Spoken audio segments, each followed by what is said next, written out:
প্রয়োজনে রক্ত দিব, জীবন দিব।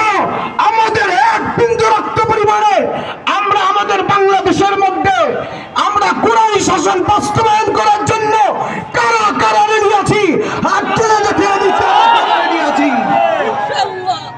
প্রিয় উপস্থিতি, আমি সমস্ত ইসলামী দলগুলোকে আমি আহ্বান করব, পীর সাহেব দামাত বরকাতুহুল আলিয়ার নেতৃত্ব মেনে ইসলামী সংগঠনগুলো এক হয়ে আমরা যেন ইসলামী হুকুমতকে বাস্তবায়ন করতে পারি, সেজন্য এক হওয়ার জন্য, জোট হওয়ার জন্য, ইসলামকে শাসন করার জন্য, ইসলামকে সামনে এগিয়ে নিয়ে যাওয়ার জন্য সব ইসলামী দলগুলোকে এক হওয়ার আহ্বান জানাচ্ছি।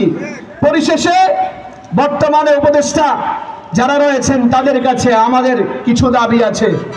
আপনাদের প্রতি আমাদের একটা আশা ছিল যে 17 বছরে চুরি করে, ডাকাতি করে, ছিনতাই করে তারা এই দেশের লক্ষ হাজার কোটি টাকা বিদেশে নিয়ে তারা বেগমপাড়া তৈরি করেছে।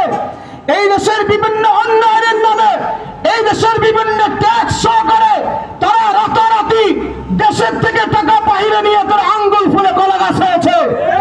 সুতরাং আপনারা অর্থনৈতিক উন্নয়ন করুন, পরিশেষে এই দেশের মানুষের যেন সব বর্তমান দ্রব্যমূল্য, বিভিন্ন পণ্য এত পরিমাণে বৃদ্ধি পেয়েছে, জনসাধারণ এইভাবে যদি চলতে থাকে তাহলে আবার চুরি ডাকাতি চিনতে আবার বেড়ে যাবে। সুতরাং দ্রব্যমূল্যর মূল্যগুলো নিয়ন্ত্রণ করে নিয়ে আসুন, যাতে করে আমাদের সামনে আমাদের চলতে সুবিধা হয়।